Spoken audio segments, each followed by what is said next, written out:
함께 은혜 나눌 하나님 말씀은 신약성경 에베소서 5장 21절부터 33절까지 말씀입니다. 제가 가진 성경으로는 신약성경 315페이지에서 316페이지에 있는 에베소서 5장 21절에서 33절의 말씀을 함께 교독합니다. 그리스도를 경외함으로 피차 복종하라. 아내들이여 자기 남편에게 복종하기를 주께 하듯 하라. 이는 남편이 아내의 머리됨이 그리스도께서 교회의 머리됨과 같음이니라. 그가 바로 몸의 구주시니라. 그러므로 교회가 그리스도에게 하듯 아내들도 범사에 자기 남편에게 복종할지니라. 남편들아 아내 사랑하기를 그리스도께서 교회를 사랑하시고 그 교회를 위하여 자신을 주심같이 하라. 이는 곧 물로 씻어 말씀으로 깨끗하게 하사 거룩하게 하시고 자기 앞에 영광스러운 교회로 세우사 티나 주름 잡힌 것이나 이런 것들이 없이 거룩하고 흠이 없게 하려 하심이라. 이와 같이 남편들도 자기 아내 사랑하기를 자기 자신과 같이 할지니 자기 아내를 사랑하는 자는 자기를 사랑하는 것이라. 누구든지 언제나 자기 육체를 미워하지 않고 오직 양육하여 보호하기를 그리스도께서 교회에게 함과 같이 하나니 우리는 그 몸의 지체임이라. 그러므로 사람이 부모를 떠나 그의 아내와 합하여 그 둘이 한 육체가 될지니 이 비밀이 크도다. 나는 그리스도와 교회에 대하여 말하노라. 함께 있습니다. 그러나 너희도 각각 자기의 아내 사랑하기를 자신같이 하고 아내도 자기 남편을 존경하라. 아멘. 함께 읽을 말씀을 가지고 사랑하는 남편, 행복한 아내라는 제목으로 함께 은혜를 나누길 원합니다. 오늘 이 말씀을 준비하면서 목사에게 가장 어려운 설교는 다름 아니라 그 말씀을 완전히 살아내지 못하는 설교입니다. 저 말씀을 이렇게 알고 있지만 그 말씀을 준비하면서 다시 한번 저의 모습을 돌아봤습니다. 목사로서가 아니라 남편으로서 몇 점이 되나. 그래서 회개를 많이 하면서 또 준비한 설교였습니다. 여러분, 왜 결혼은 가장 큰 축복이면서 가장 깊은 상처가 될까요? 사람들은 결혼할 때 다 행복한 꿈을 꾸고 결혼합니다. 혹시 결혼하면서 불행을 꿈꾸면서 결혼하신 분들은 없으실 겁니다. 그죠? 이 사람만 있으면 행복할 거야. 우리 가정은 다를 거야. 우리는 끝까지 사랑할 거야. 그런데 시간이 지나면 지날수록 현실은 너무나도 다릅니다. 연애할 때는 천사 같았던 그 사람이 결혼 후에는 너무 낯선 사람이 됩니다. 내가 알던 사람 맞아? 말 한마디에 상처받고 작은 행동 하나에 서운해합니다. 사랑해서 결혼했는데 가장 많이 싸우는 상대가 됩니다. 가장 가까운 사람이 가장 아픈 말을 합니다. 그래서 요즘 젊은 세대 가운데 이런 말을 하는 사람들이 많습니다. 난 결혼하기 싫어. 결혼 안 할 거야. 행복한 부부 나는 본 적이 없어. 결혼은 현실이야. 결국엔 다 불행해져. 왜 이런 말들을 하게 될까요? 결혼 자체가 잘못된 것일까요? 하나님이 결혼 제도를 실패작으로 만드신 것입니까? 아닙니다. 문제는 결혼이 아니라 죄 가운데 행하는 우리입니다. 문제는 배우자가 아니라 하나님 없이 살아가는 우리의 방식입니다. 이것은 자동차를 정비 지침 없이 무시한 채 운전하는 것과 동일합니다. 제대로 정비해야 되고 또 연료도 주입하고 수시로 체크해야 되는데 그것을 체크하지 않고 가다 보면 가다 멈출 수도 있고요. 그리고 나중에는 고장이 결국 큰 사고까지 이어지게 됩니다. 결혼도 마찬가지입니다. 결혼을 만드신 하나님께서 결혼의 원리를 주셨습니다. 그 원리를 무시하기에 가정이 깨지고 상처받는 것입니다. 오늘 하나님께서는 에베소서 5장 말씀을 통해 우리에게 이렇게 가르치십니다. 내 방법대로 하면 행복한 가정 이룰 수 있다. 내 질서를 따르면 사랑하는 남편, 행복한 아내가 가능하다. 오늘 말씀을 통해 우리 모두의 가정이 회복되어지길 주님의 이름으로 축복합니다. 먼저 하나님은 결혼에 대해서 좋다라고 말씀하십니다. 창세기 1장을 보면 하나님이 세상을 창조하실 때 반복적으로 하신 말씀이 있습니다. 보시기에 좋았더라. 빛을 만드시고도 보시기에 좋았더라. 하늘을 만드시고도 보시기에 좋았더라. 그리고 바다와 땅을 만드시고도 보시기에 좋았더라. 모든 식물과 생물을 만드신 후에도 보시기에 좋았더라. 그리고 사람을 만드시고 모든 창조를 마치신 후엔 보시기에 심히 좋았더라 라고 말씀하십니다. 그런데 단 한 번 하나님께서 좋지 않다라고 말씀하신 장면이 있습니다. 창세기 2장 18절입니다. 여호와 하나님이 이르시되 사람이 혼자 사는 것이 좋지 아니하니 내가 그를 위하여 돕는 배필을 지으리라 하시니라. 혼자 사는 것이 좋지 않다라고 말씀하셨습니다. 하나님은 남자를 혼자 두지 않으셨습니다. 왜일까요? 사람은 사랑하며 살도록 창조되었기 때문입니다. 그렇기에 남자 혼자서는 완전하지 않습니다. 여자를 창조하심으로 하나님의 창조가 완성되었습니다. 그러므로 결혼은 하나님의 작품입니다. 인간이 만든 제도가 아닙니다. 하나님이 만드신 것입니다. 그런데 사탄은 끊임없이 하나님이 만드신 그 결혼을 공격합니다. 쉬지 않고 가정을 무너뜨리려 합니다. 왜 그렇습니까? 가정이 무너지면 신앙이 무너지고 교회가 무너지기 때문입니다. 여러분, 그리스도인의 행복한 가정 우연히 만들어지지 않습니다. 하나님의 방법대로 살아야 만들어집니다. 먼저 오늘 말씀은 아내들에게 하나님께서 이렇게 말씀하십니다. 22절 이 말씀 우리 여성분들만 한번 같이 읽어봅니다. 시작. 아내들이여 자기 남편에게 복종하기를 주께 하듯 하라. 네, 이 말씀 들으면 불편해지는 시대입니다. 아니 왜 여자만 복종해야 하나요? 이건 시대에 뒤떨어진 말 아닌가요? 그런데 여러분, 이 말씀은 남편의 폭군적인 지배를 허락한다는 말씀이 아닙니다. 성경은 먼저 이 말씀에 앞서 21절에 이렇게 말합니다. 그리스도를 경외함으로 피차 복종하라. 피차 복종하라.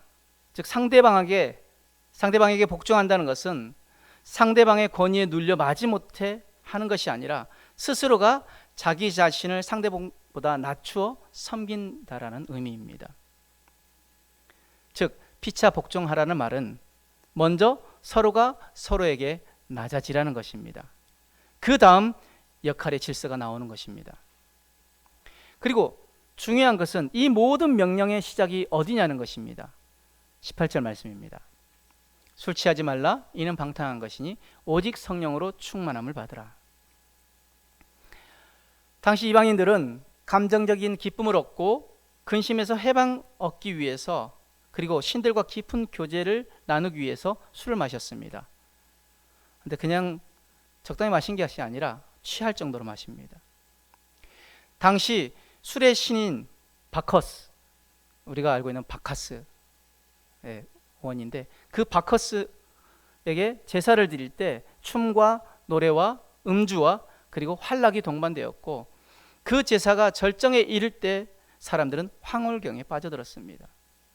이런 사회 분위기에 빠져 있는 에베소 교인들에게 바울은 하나님과 온전한 교제와 삶의 평안을 얻으며 진정한 참 기쁨을 얻는 길은 술 취함이 아니라 성령 충만이라고 가르치고 있습니다. 성령 충만한 사람은 다음과 같은 삶으로 나타납니다. 19절, 20절 말씀입니다. 시와 찬송과 신령한 노래들로 서로 화답하며 너희의 마음으로 주께 노래하며 찬송하며 범사에 우리 주 예수 그리스도의 이름으로 항상 아버지 하나님께 감사하며. 성령 충만한 삶은요, 서로 영적인 교제로 주께 노래하며 찬송함으로 하나님께 감사함으로 나타납니다. 그렇기에 성령 충만한 사람이 가정을 살립니다. 성령 충만하면 찬양할 수밖에 없습니다. 성령 충만하면 감사할 수밖에 없습니다. 그리고 서로를 존중할 수밖에 없습니다. 문제는 우리가 성령보다 감정에 더 지배를 받는다는 것입니다. 남편이 말 한마디 하면 곧바로 반격합니다. 존중보다는 경쟁합니다. 순종보다는 통제하려고 합니다. 그런데 하나님은 말씀하십니다. 남편을 존중하라. 세워주라. 인정해주라. 왜입니까? 남자는 존중받을 때 살아납니다. 아내의 말 한마디가 남편을 왕처럼 만들기도 하고 폐인처럼 만들기도 합니다. 그런데 여러분, 남편이 완벽해서 존중하는 것 아닙니다. 주님이 교회의 머리가 되시기에 경외하는 것처럼 남편을 아내의 머리로 세우셨기에 존중하는 것입니다. 23절 말씀, 이는 남편이 아내의 머리됨이 그리스도께서 교회의 머리됨과 같음이니 그가 바로 몸의 구주시니라. 지금 말씀에 남편을 아내의 머리로 세우셨다라고 이야기합니다. 그런데 철없는 남편을 보면 분통이 터집니다. 아무리 이야기해도 바뀌지 않는 남편을 보면 속이 뒤집어집니다. 그런 남편 존중하기란 참 쉽지 않습니다. 그렇다면 어떻게 해야 남편을 존중할 수 있을까요? 정답은 우리가 읽었던 22절 주께 하듯 하라 입니다. 주님께 하듯. 자, 그렇다면 남편들에게 주시는 하나님의 말씀은 무엇일까요? 그런데 놀랍게 남편에게는 훨씬 더 무거운 명령을 하십니다. 25절 우리 남성분들만 함께 같이 있습니다. 시작. 남편들아 아내 사랑하기를 그리스도께서 교회를 사랑하시고 그 교회를 위하여 자신을 주심같이 하라. 아내에게는 복종하라고 말씀하시고 남편에게는 뭐라고 말씀하십니까? 죽으라 말씀하십니다. 이 말은 예수님처럼 사랑하라는 것입니다. 바로 십자가 사랑입니다. 자신의 전부를 내어주신 그 사랑처럼 아내를 사랑하라는 것입니다. 남편 여러분, 남편의 권위는 힘에서 나오지 않습니다. 희생에서 나옵니다. 아내를 울리면서 권위를 세우려는 남편은 성경적인 남편이 아닙니다. 진짜 머리됨은 책임지는 것입니다. 품어주는 것입니다. 희생하는 것입니다. 예수님은 교회를 위해서 자신을 내어주셨습니다. 마찬가지로 남편도 아내를 위해 자신을 내어주어야 합니다. 시간을 내어주고 자존심 내려놓고 편안함을 포기하고 섬겨야 합니다. 그런데 문제는 대부분의 남편들이 큰 희생은 말하면서 작은 희생은 못한다는 것입니다. 남편들이 외칩니다. 당신을 위해 목숨까지도 바치겠습니다. 그때 아내들이 이렇게 말합니다. 목숨 바치기 전에 설거지라도 좀 하세요. 아니 청소라도 좀 해봐. 여러분, 가정은 거창한 이벤트로 유지되지 않습니다. 작은 사랑으로 유지됩니다. 따뜻한 말 한마디, 눈 맞추고 들어주는 태도, 함께 밥 먹는 시간, 손 한번 잡아주는 것, 이 작은 사랑이 가정을 살립니다. 나는 너와 결혼하였다의 저자 월터 트로비시가 말하기를 사랑하다 이 단어는 그리스도인 남편들의 핵심 단어입니다. 만일 한 친구가 한 여자에게 나는 너를 사랑해 라고 말할 때 그것이 참으로 무엇을 의미하는지 말해봅시다. 그것은 이런 의미입니다. 즉 그대를, 그대만을, 그대가 내 마음을 지배할 것입니다. 그대는 내가 오랫동안 그리던 분입니다. 그대가 없다면 나는 완전하지 못합니다. 나는 내가 가지고 있는 모든 것뿐만 아니라 나 자신까지 모두 그대에게 드리겠습니다. 나는 그대만 사랑하겠습니다. 나는 그대만 위해 일하겠습니다. 나는 그대를 기다릴 것입니다. 나는 결코 강요하지 않겠습니다. 그리고 강요하는 말도 하지 않을 것입니다. 나는 그대를 지켜주고 보호하고 모든 악에서 막아드리고 싶습니다. 나는 내 생각과 내 마음과 내 몸을 그대와 함께 나누고 싶습니다. 나는 그대가 해야 할 말에 귀 기울이고 싶습니다. 그대의 축복이 없이는 내가 하고 싶은 일은 아무것도 없습니다. 나는 항상 그대 곁에 남아있고 싶습니다. 이런 사랑은 가정이 축복되고 안정되게 만듭니다. 그런데 이렇게 사랑하는 남편들 있을까요? 네. 많지 않을 것입니다. 그러나 이것은 그리스도인 남편들이 지켜야 할 규범입니다. 베드로는 남편들이 이렇게 사랑하지 않으면 하나님께서 그들의 기도를 들어주지 않으실 거라고 말합니다. 베드로전서 3장 7절 말씀, 남편들아 이와 같이 지식을 따라 너희 아내와 동거하고 그를 더 연약한 그릇이요 또 생명의 은혜를 함께 이어받을 자로 알아 귀히 여기라. 이는 너희 기도가 막히지 아니하게 하려 함이라. 아내와 함께하고 연약한 그릇처럼, 소중한 그릇처럼 그 아내들을 대하고 그들을 귀히 여기는 것, 그렇게 하지 않으면 하나님께서 남편들의 기도를 듣지 않으신다고 말씀합니다. 오늘 남편들에게 주시는 하나님의 말씀 무엇입니까? 아내를 귀히 여기라는 것, 그리고 그 아내를 위해서 우리 주님이 교회를 위해서 전부를 주셨던 것처럼 전부를 드리라는 것입니다.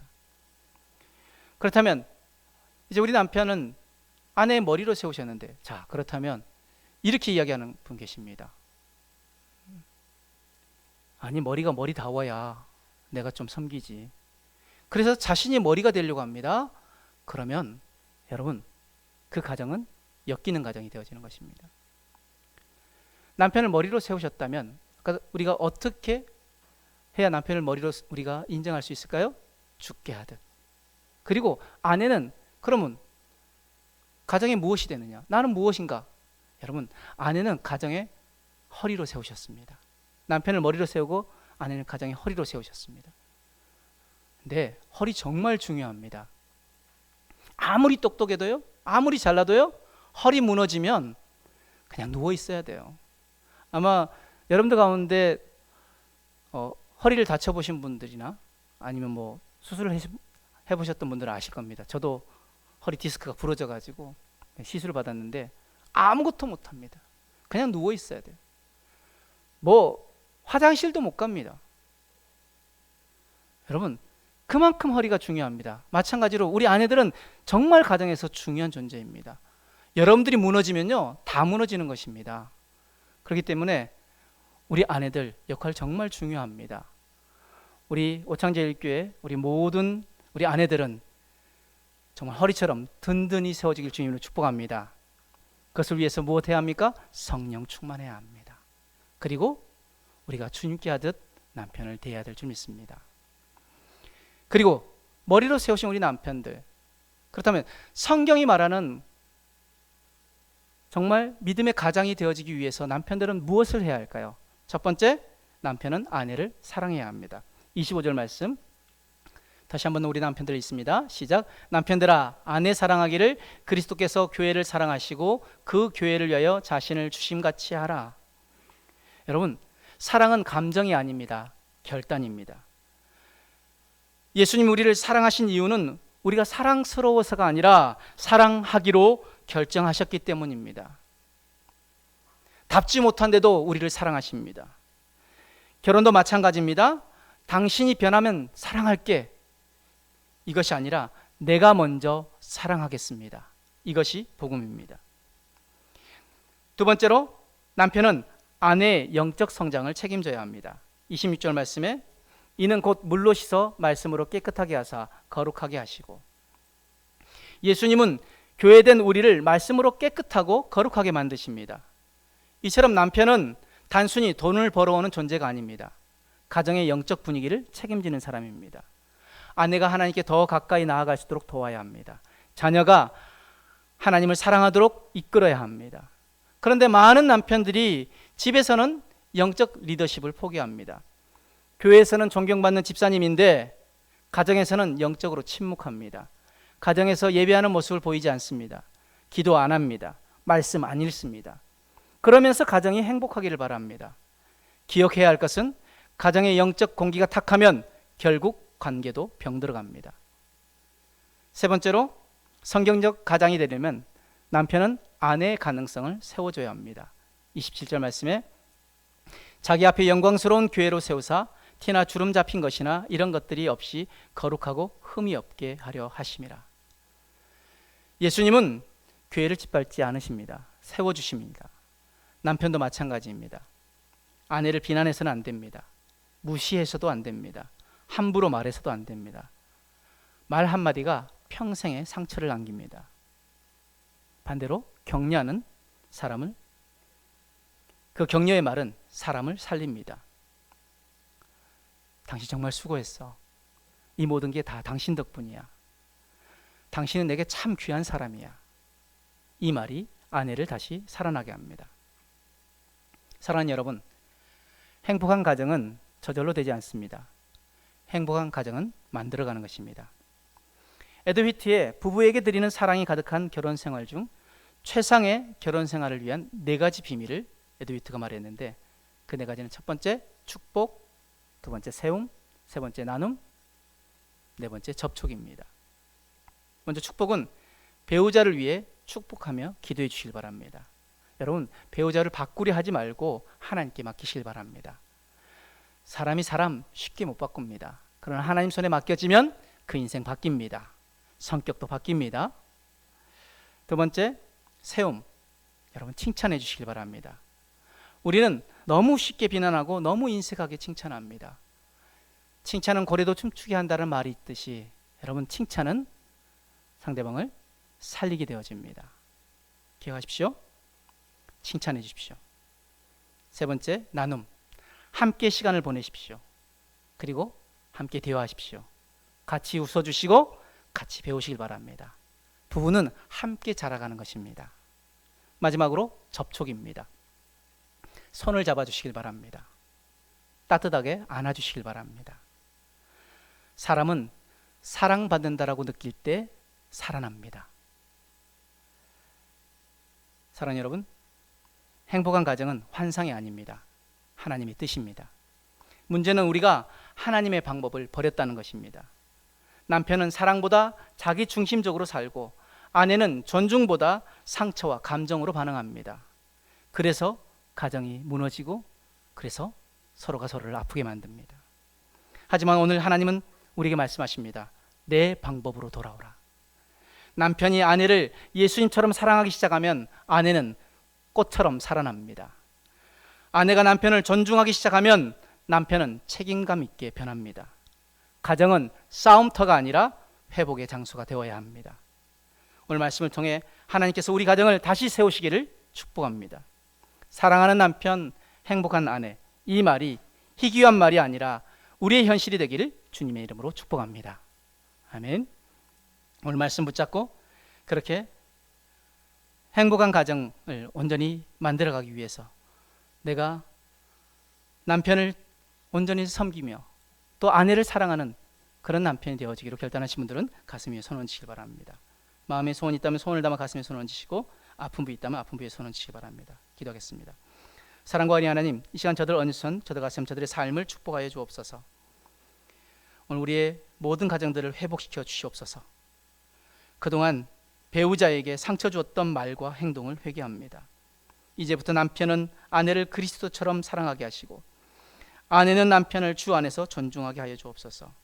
우리의 가정이 세상 속에 복음의 통로가 되게 하시고 사랑과 은혜가 흐르는 가정 될 수 있도록 축복하여 주옵소서.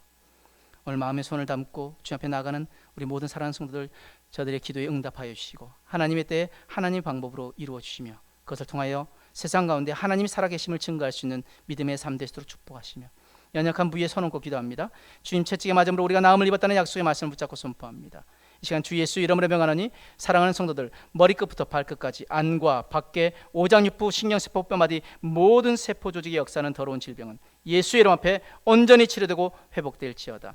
예수의 이름으로 삶의 모든 문제, 관계의 문제, 직장 사업장의 문제, 물질의 문제는 해결되고 풀려지고 열려질지어다. 예수의 이름으로 가정의 축복을 누리고 자녀의 축복을 누리게 되어질지어다. 모든 불안, 두려움, 염려, 근심, 걱정, 우울증, 불면증은 떠나가고 주님 주시는 참된 자유와 평안을 누리게 될지어다. 믿고 감사하며 오늘도 우리의 모든 가정들이 주님 안에 살아나는 귀한 은혜를 우리에게 허락하실 줄 믿사옵고 예수님의 이름으로 축복하며 기도드렸습니다. 아멘.